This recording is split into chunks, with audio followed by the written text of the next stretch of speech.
নির্বাচনের মাঠ থেকে ছিটকে গেলেন মাহমুদুর রহমান মান্না।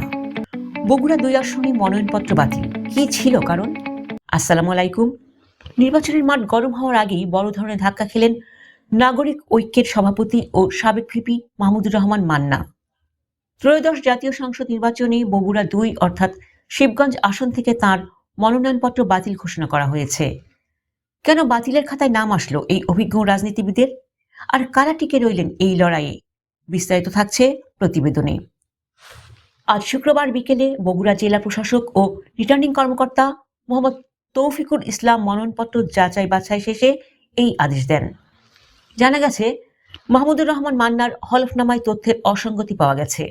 বিশেষ করে নোটারি পাবলিকের কাগজে স্বাক্ষরের তারিখ নিয়ে বড় ধরনের গরমিল থাকায় তার মনোনয়নপত্রটি বাতিল বলে গণ্য করা হয়।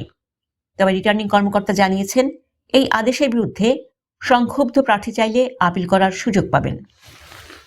শুধু মাহমুদুর রহমান মান্নাই নন, একই আসন থেকে বাতিল করা হয়েছে জাতীয় পার্টির সাবেক এমপি শরীফুল ইসলাম জিন্নার মনোনয়নও।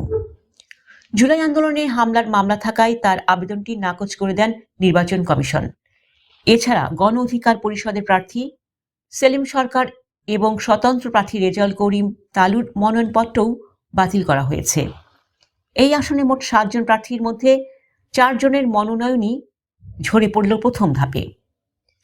শিবগঞ্জ আসনে এখন পর্যন্ত যারা বৈধ প্রার্থী হিসাবে টিকে আছেন তারা হলেন বিএনপির মীর শাহে আলম, জামায়াত ইসলামীর মাওলানা আবুল আজাদ মোহাম্মদ শাহাতুজ্জামান এবং ইসলামী আন্দোলনের মোহাম্মদ জামাল উদ্দিন।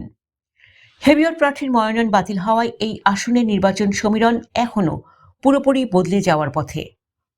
মাহমুদুর রহমান মান্নার মতো বর্ষিয়ান নেতার মনোনয়ন বাতিল হওয়াকে আপনি কিভাবে দেখছেন? তিনি কি আপিলের টিকে ফিরতে পারবেন? আপনার মতামত কমেন্টে জানান। সারা দেশের সব আসনের মনোনয়ন যাচাই বাছাইয়ের তাৎক্ষণিক খবর পেতে আমাদের চ্যানেলটি এখনই সাবস্ক্রাইব করুন। ধন্যবাদ। আল্লাহ হাফেজ।